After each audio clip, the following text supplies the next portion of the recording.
Hello students, welcome. आज के lecture में हम दो टॉपिक कवर करेंगे, बुद्धिज्म और जैनिज्म। तो सबसे पहले हम बुद्धिज्म रिलीजन को स्टडी कर लेते हैं। Religion Buddhism was founded by Siddharth Gautam the Buddha more than 2500 years ago in India। तो जैसा हम लोग सब जानते हैं कि जो बुद्धिज्म रिलीजन है वो सिद्धार्थ गौतम ने आज से लगभग 2500 ईयर्स पहले बनाया था। सिद्धार्थ जो थे उनका जन्म जो है लुम्बिनी में हुआ था, जो आज की डेट में नेपाल में है। और उनका जन्म जो हुआ था 566 बीसी में हुआ था और डेथ उनकी 486 बीसी में हुई थी। तो जो पुराने ट्रेडिशंस हैं वो बेसिकली हमें ये बताते हैं कि उनका जो जन्म हुआ था वो क्षत्रिय वर्ण में हुआ था। उनके फादर जो थे एक किंग थे और उन्होंने सिद्धार्थ गौतम को सारी सुख सुविधाएं दे रखी थी। ठीक है, उनके आसपास किसी भी तरह की कोई ऐसी इमेज तक नहीं वो आने देते थे जिससे उनको दुख हो। लेकिन ट्रेडिशन ये बताते हैं कि सिद्धार्थ ने एक बार एक बूढ़े व्यक्ति को देखा, एक सिक मैन को देखा, एक डेड बॉडी देखी और एक सेज देखा। ठीक है, जो तपस्या में लीन थे। जब उन्होंने ह्यूमन बीइंग के इतने अलग अलग कैरेक्टर्स देखे कि एक ओल्ड मैन भी है, एक बीमार व्यक्ति भी है, एक डेड बॉडी भी है ना, और एक पर्सन है वो तपस्या में भी लीन है। तो ये सारे सीन देख के वो क्या हो गए, वो रेस्टलेस हो गए। और वो अब उनके अंदर ये क्वेश्चंस आने लगे कि इन सब दुखों का कारण क्या है और जो सच्चाई है, ट्रूथ है, उसका रियल मीनिंग क्या है। तो इन सब क्वेश्चन उनके अंदर जब बहुत ज्यादा चल रहे थे तो 29 ईयर्स की एज में उन्होंने पूरा अपना राजपाट, अपना घर वगैरह छोड़ दिया और वो फॉरेस्ट में आ गए। और वहां पे वो जो ट्रूथ का रियल मीनिंग था उसको ढूंढने लगे और दुखों का जो रीजन था उसको ढूंढने लगे। तो लगभग 6 साल तक वो क्या कहते हैं मेडिटेशन करते रहे, स्टडी करते रहे। ठीक है, तपस्या करते रहे। तो लगभग 6 साल के बाद गौतम बुद्धा फाउंड एनलाइटनमेंट, उनको ज्ञान की प्राप्ति हुई, है ना, उनको रियलाइजेशन हुआ। और वो ये कहा जाता है कि पीपल का पेड़ था जिसको बोधि ट्री भी कहते हैं, है ना, उसके नीचे बैठे हुए थे। उस टाइम वो प्लेस थी गया, है ना। तो वहां पे वो बैठे हुए थे और वो ध्यान करते करते अचानक से उनको ज्ञान की प्राप्ति हुई। तो तभी से उनको बुद्धा कहा जाने लगा, जब उन्हें ज्ञान की प्राप्ति हो गई। तो फिर उन्होंने ये डिसाइड किया कि अब इनको जो नॉलेज मिली है इसको वो शेयर करेंगे, है ना, लोगों के साथ शेयर करेंगे। और इसके लिए उन्होंने सिंपल कोड ऑफ कंडक्ट्स बनाए। पहले जो भी रिलीजन चल रहा था उसमें कोड ऑफ कंडक्ट इतने सिंपल नहीं थे, कॉम्प्लेक्स थे। अब उन्होंने जो कोड ऑफ कंडक्ट बनाए वो बहुत सिंपल बनाए और लोगों को जो उस टाइम पे लोकल लैंग्वेज थी, पाली लैंग्वेज, उसी में उनको प्रीच करना शुरू कर दिया। ठीक है, देन टाइप ऑफ बुद्धिज्म। तो आज की डेट में अगर हम देखें तो बेसिकली ये ज्योग्राफिकल एरिया के बेस पे 3 तरह का बुद्धिज्म जो है लोग फॉलो करते हैं। पहला है थेरावदा बुद्धिज्म। ये आपका थाईलैंड, श्रीलंका, कंबोडिया, लाओस और बर्मा में प्रिवेलेंट है, यहाँ के लोग इसको फॉलो करते हैं। महायाना बुद्धिज्म को China, Japan, Taiwan, Korea, Singapore और वियतनाम में फॉलो किया जाता है। और तिब्बतियन बुद्धिज्म को Tibet, Nepal, Mongolia, Bhutan, part of Russia और नॉर्दर्न इंडिया में फॉलो किया जाता है।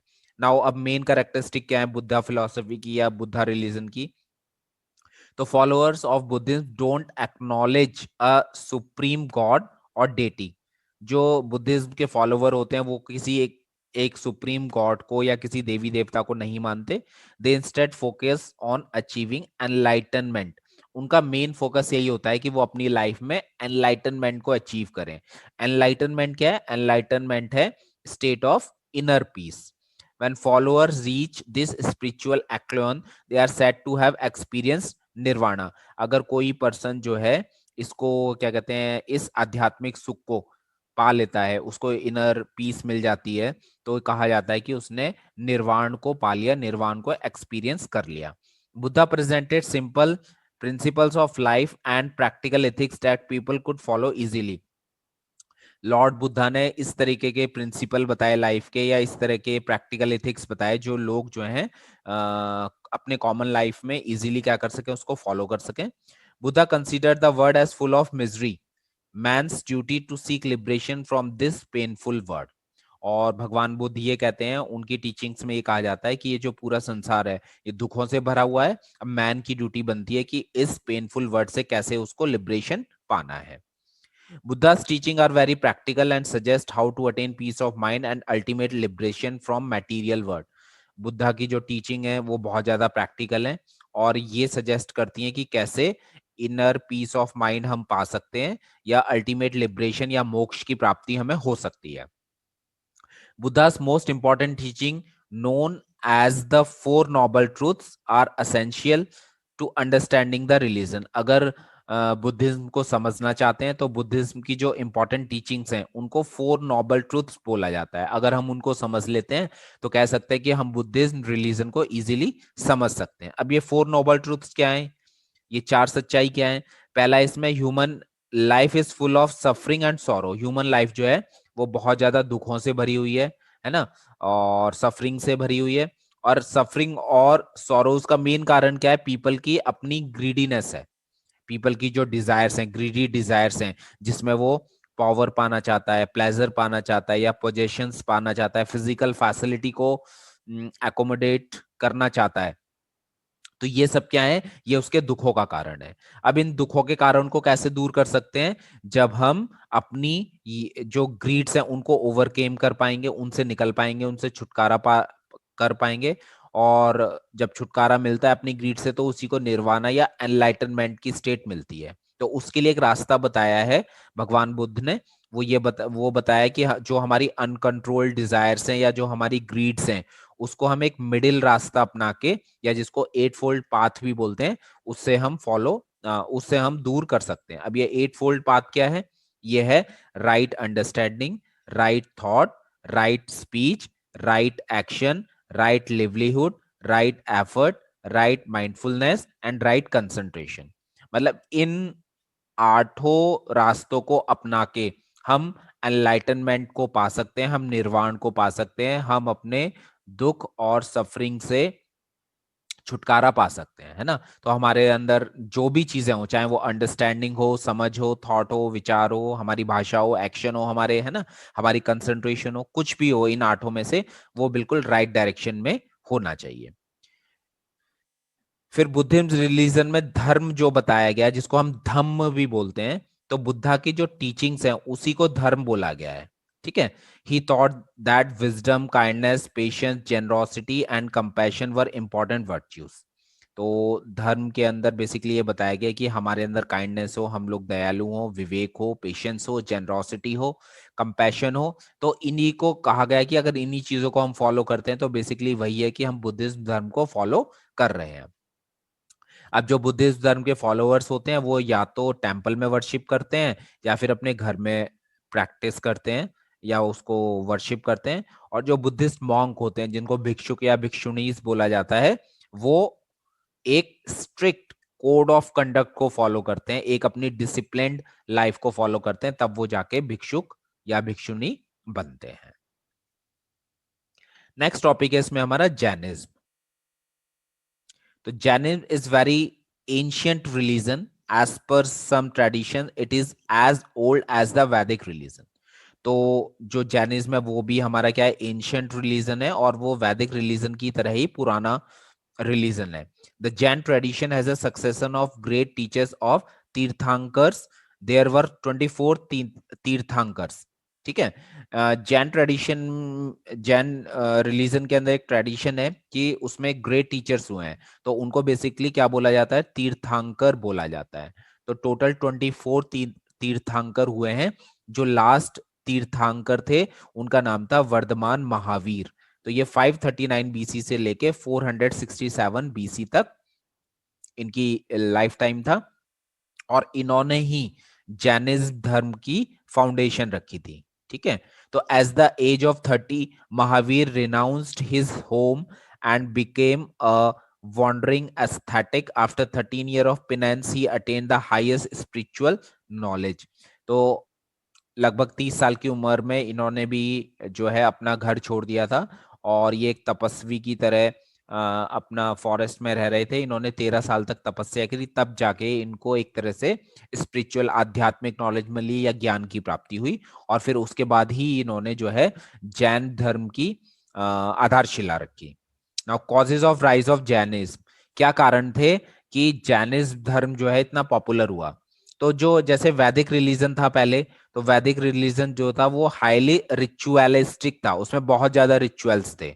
तो जो भी पर्सन वैदिक धर्म को फॉलो करता था उसको बहुत ज्यादा रिचुअल्स को फॉलो करना पड़ता था। फिर जैनिज्म को पाली और प्राकृतिक लैंग्वेज में पढ़ाया गया, है ना, लेकिन जो वैदिक धर्म था उसको संस्कृत में पढ़ाया गया।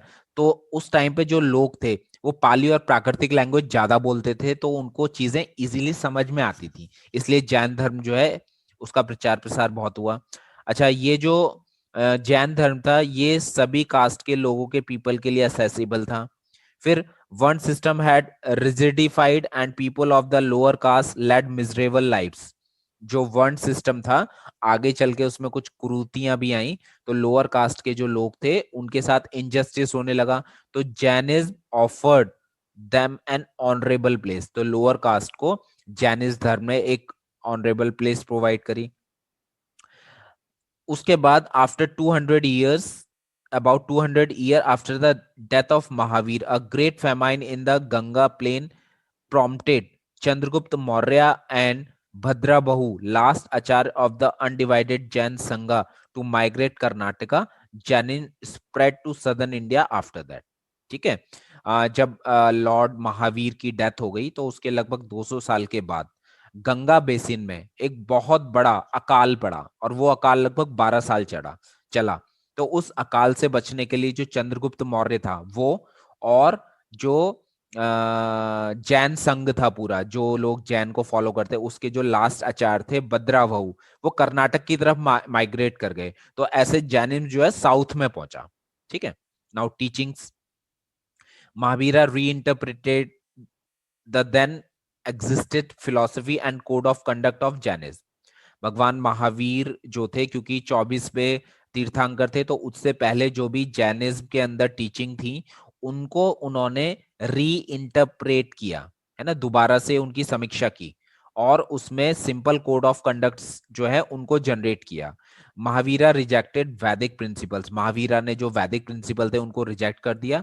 ही did not believe in god's existence, वो गॉड के एग्जिस्टेंस में बिलीव नहीं करते थे, और उनके according the universe is a product of the natural phenomena of cause and effect, कि जो पूरा ये यूनिवर्स है उनका कहना था कि किसी गॉड ने नहीं बनाया है, बल्कि ये एक नेचुरल फिनोमिना है कॉज और इफेक्ट का। ही बिलीव्ड इन कर्मा, कर्म के अंदर वो विश्वास करते थे। And transmigration of the soul, transmigration of soul में वो भी विश्वास रखते थे कि जो आत्मा होती है वो एक शरीर छोड़ के दूसरा शरीर धारण कर लेती है। The body dies but the soul does not, one will be punished और rewarded as per one's karma. और उनका ये कहना था कि जैसे लोगों के कर्म होंगे उसी के हिसाब से उनको या तो पनिशमेंट मिलेगी या उनको रिवॉर्ड मिलेगा। He contributed a new principle of non violence, ahimsa. उन्होंने एक नया प्रिंसिपल जो नॉन वायलेंस का था, अहिंसा था, कि किसी को भी मारना नहीं है ना, वो उन्होंने लागू किया। Based on non violence he formed a new set of philosophy and code of conduct. Jainism mainly aims at the attainment of liberation for which no ritual is required.